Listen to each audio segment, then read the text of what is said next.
Will do. The things I want to say, I need to start with a joke, my wife said, and I think I'll do that. This is a story about two nuns, teaching nuns in Appleton, who decided that when Christmas came, they wanted to take a vacation. I'm sorry, when Easter came, they wanted to take a vacation. So they went to the priest and said, yeah, that's a good idea. Why don't you take one of the parish cars? Oh, that would be even better. So it came Easter break, and they got into the parish car, and they headed south. And they were driving along, probably in Georgia, being very happy and enjoying feeling it. And Bubba, with his big truck, came up behind them, and right beside him, and roaring behind him, cut in front of him, and away he went. And the driving nun said, that was very naughty. And the driving nun said, yes, it was very naughty indeed. And the driving nun said, I think I will speed up, and when I get up to Bubba, I want you to give him the finger. Give him the finger? I don't know, that's pretty, I don't think I can do that. Yes, you can, you just think about it. Here we go. And so the driving nun sped up the car. About 20 minutes later, they caught up to Bubba. And they came up to Bubba right beside him. And the driving nun said, okay, now you give him the finger. And the driving nun, sitting nun said, I don't know. She said, yes, you do. You give him the finger. She said, okay. So now I want to tell you a little bit about Opening East High. In the Opening East, there were deer in the open fields out here. There were no houses at all, nothing at all. There were farm fields across the road, and it was very much an outdoor organization, outdoor turkey and everything else. We had no auditorium available, so the fall play was put in the commons.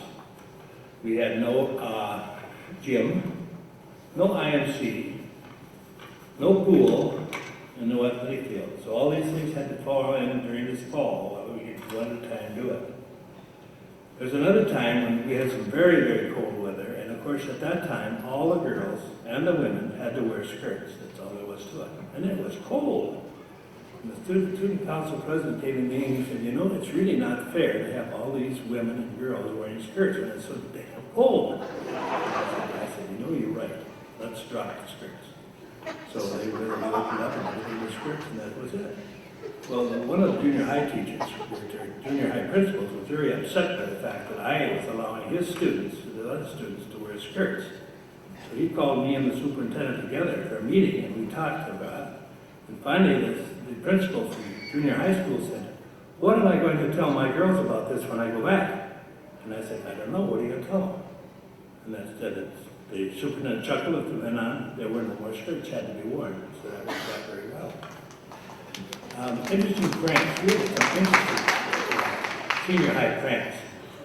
One of them was that all the clocks, we came in one morning, Monday morning, all the clocks were gone.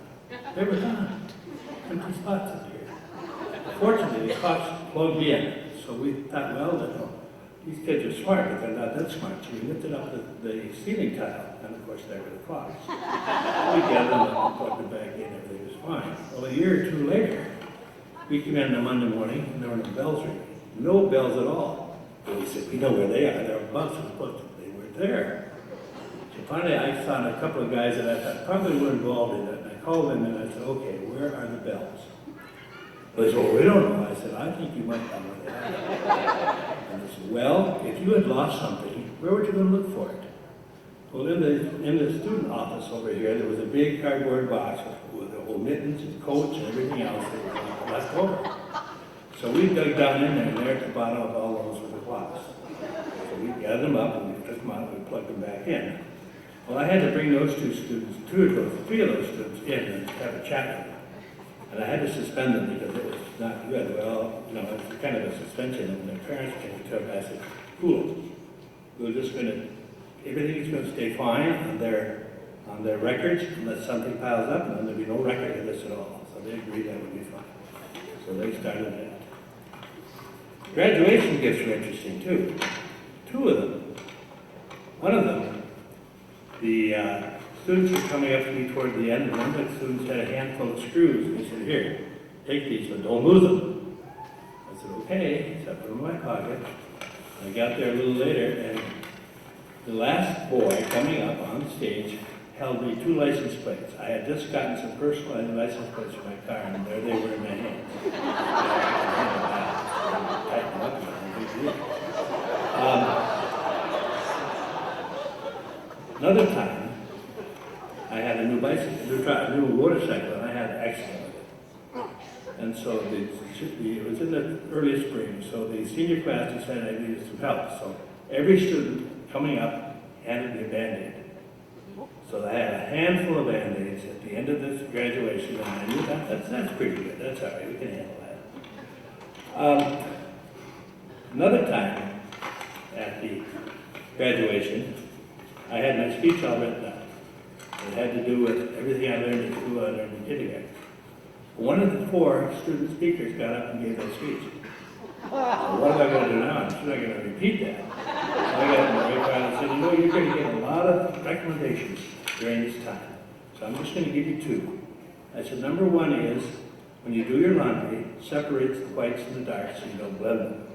And the second one is, don't ever go to the grocery store hungry. Well, okay, that was it. Then I just concluded we went ahead with graduation. Another time came up, we had a snow day. And this was still back when we had no big around us, buildings or anything. One teacher had her home way out on the west side, way out by the airport. And so she came tromping in late. All the teachers had to report, but the students didn't. But she came in late, and she was I said, what's the matter? Well, I know what's going on. She said, come here. So I took her over by the windows, and we looked out, and I said, do you see all those for sale lots right there by the school? She said, no, that was it. But the bad part was, within another 4 or 5 years, my kids were gone. So I built a home way out in Ortonville area, up on a cliff. Well, sure enough, I had snowed in. At that time, I could call my assistant principal, who took his cross-country skis up here and was in the office. I said, I want you to go to my office and forward all my calls to my home phone. So he did, and I was answering calls and everything. And finally, the principal at James Madison, who was Tom Thompson at the time, said, hey, how about meeting over at Mary's for a cup of coffee? I said, well, I'll tell you. I can appreciate snow days more then. And the final thing I have to tell you about is about bomb threats. We had some bomb threats early on, and we just kind of ignored them. Then after that bomb that blew up at the University of Wisconsin-Madison, we said, we've got to do something with these bomb threat things. So what I did was, every time we had a bomb threat, I went and turned off all the clocks. I said, okay, we're going outside, we're going to go outside. When we do our inspection, we'll turn the clocks back on, you can start again. So we usually got about 20, 25 minutes outside, and we made a cursory look, but we couldn't check everything, obviously. So we called everybody back in, turned the clocks back on, so we were 20 minutes late, 25 minutes late for the buses and everything else. And I can't remember that, oh, that's it, And we found that worked every 3 years, because every 3 years we had a new group of students. We bombed it, and we were all over. So that was East High, as we opened it up and had all kinds of things happening. So now I'll tell you one last story. It has to do with 2 old men, probably about my age. And they were both widowers, and they had done a lot of things together. Do this and do that. So one day they got together and said, let's go downtown. None of us will drive. Okay. So they got in the car, away they went downtown, and they went nosing down toward town. And the guy riding said, hey, you went through 3 red lights? And the guy goes, oh, am I driving?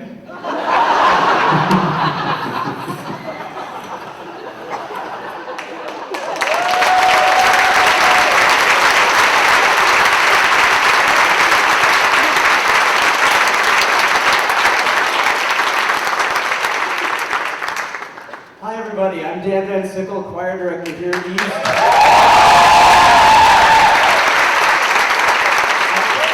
I wish I could say I went to East, but I feel like I'm part of this community now. We're going to wrap this up, and it's hard to follow Stan Orr, but we're going to wrap this up with all of us together, doing what we love to do here at East, sing. And you are going to help us, even you, Coach Schwanke. Everybody gets to be part of this. You're going to take a little journey through the decades with us, back through songs that everyone in this room surely will know. So please sing along with us. The Easterners are going to get us rolling. We might even put words up on the screen to help you in case you forget. So Here we go. Take a journey with us back through time.